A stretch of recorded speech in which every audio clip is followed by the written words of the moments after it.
Did you know that Florida is home to some of the most gruesome murders and serial killers in the United States? As a ground zero for serial killers, Florida has caught the attention of many crime writers and thrill seekers. Did you know that according to a study conducted in 2018, Florida ranked third in the United States with the most people murdered by a serial killer?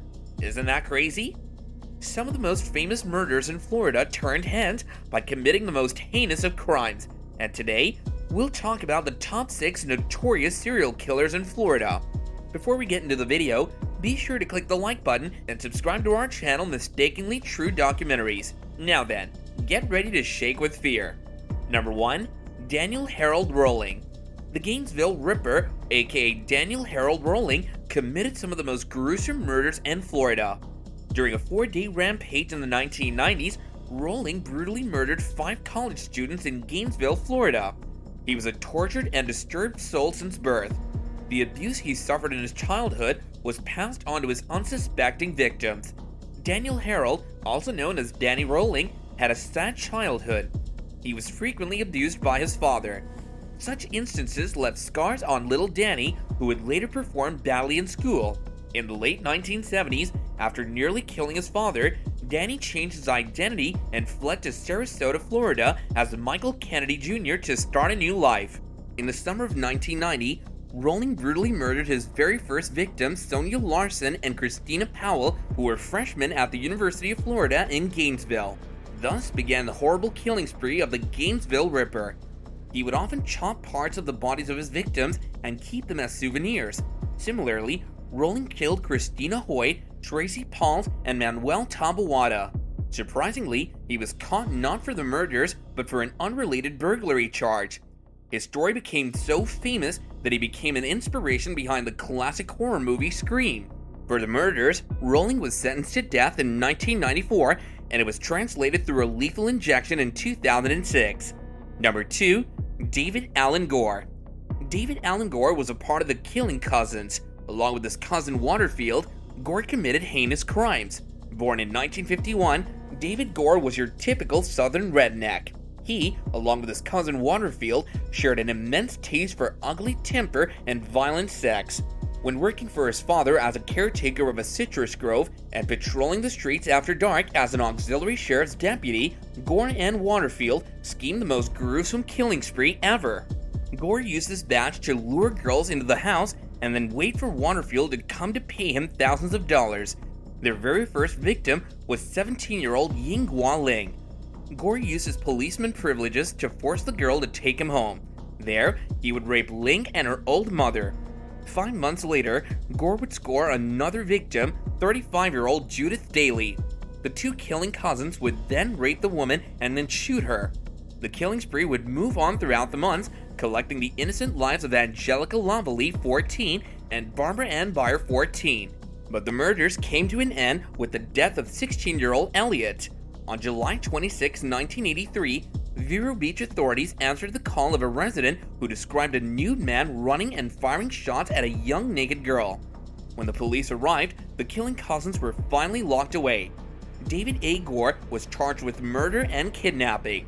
After 30 years, David was executed on Thursday, April 12, 2012 at the Florida State Prison. Number 3. Gerard John Schaefer. G.J. Schaefer wasn't just a serial killer, he was a true crime writer who seemed to have documented his violent accounts in fiction. In his short stories, The Killing Fiction, Schaefer boasted about killing more than 80 women in unspeakable and unimaginable ways. According to Schaefer, he was a product of a shotgun marriage. His father was extremely abusive and an alcoholic. The crime fiction writer would forever mourn about living in the shadows and never winning his father's favor.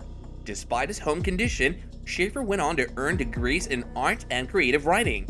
It would be this taste for fiction and prose that would give the investigators a glimpse of Schaefer's twisted tendencies. Schaefer worked as a Florida policeman. As a cop, he would start his killing spree. His first victims were captured in 1973.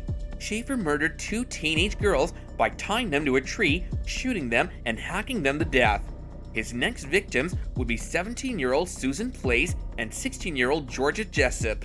Luckily, one of the victims' parents had seen the girls leave with an older man and had noted the license number along with the description of his blue-green Datsun. Due to police negligence, Schaefer was arrested super late.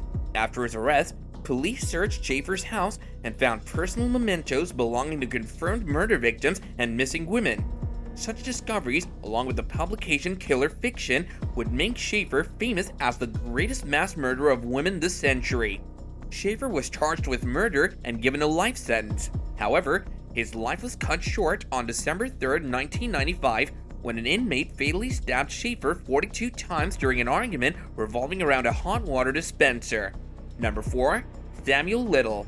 Samuel Little is considered to have an extensive criminal record.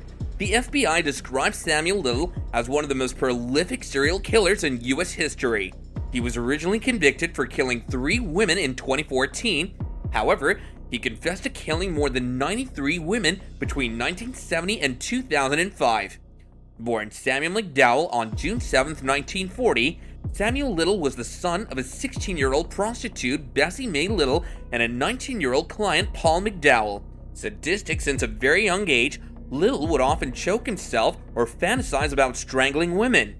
The details of his gruesome murders were spilled when he was arrested for the murder of Melinda Rose, 22, and Patricia Ann Mount, 26. Despite the accusations, Samuel was acquitted in 1984. After being arrested on 5th September 2012, Little would confess to the murders of 93 women. Samuel Little, at the age of 80, died on 20th December 2020 in a hospital in California. Number 5. Gary Ray Bowles. Like Dahmer, Gary Ray Bowles used to target gay men. Notorious as the I-95 killer, Bowles used to charm his way into gay men's lives and then murder them in cold blood. He would promise his manual labor services in exchange for a place to stay and sex. Once he gained the trust of his victims, he would kill them. Like many serial killers, Bowles had a terrible childhood. His biological father passed away way before Bowles was born. The stepfather would go on to abuse and berate the little boy. The abuse lasted until Bowles was 16, when he finally snapped and severely injured his abuser. Bowles began killing in Daytona Beach with John Hardy Roberts. Their victims were spread throughout Rockville, Georgia, Atlanta, Maryland, Nassau County, and Savannah, Florida. Bowles followed a specific killing pattern. He would stuff his victims' throats with dirt, rags, toilet paper, and sexual objects. After a series of gruesome murders, he was finally captured in November 1994 in Jacksonville Beach. He was given a death sentence upon trial.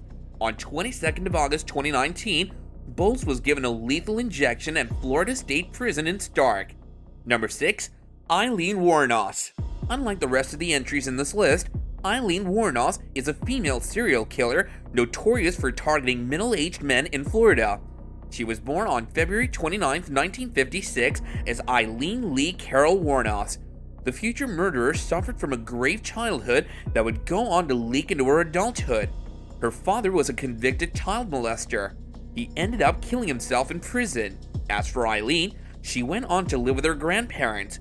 From a very young age, Eileen would start trading sexual favors for beer, money, and cigarettes. At 14, she was pregnant with her first child. After giving it away for adoption, Eileen hitchhiked across the country. In the early 1980s, she began working as a prostitute. Her criminal record included multiple felonies from forgery to illegal possession of firearms. In 1986, Warrenos met the love of her life, Tyria Moore, at a bar in Daytona Beach, Florida. Their intense relationship thrived throughout Warrenos' killing spree. As a prostitute, Warrenos found the right victims, middle-aged, low to middle-class white men. From late 1989 through the 1990s, Warrenos murdered 7 middle-aged white men. Their remains were later discovered in Central Florida. Her killing method was simple. She would rob the victims, then shoot them to death and drive away in their cars. After her arrest, Warrenos was charged with the killing of 6 middle-aged men. She was executed by lethal injection at Florida State Prison. Goosebumps, right? So what do you think about these killers? Do they deserve the death penalty? Let us know your thoughts in the comments down below, and until then, we'll see you next time.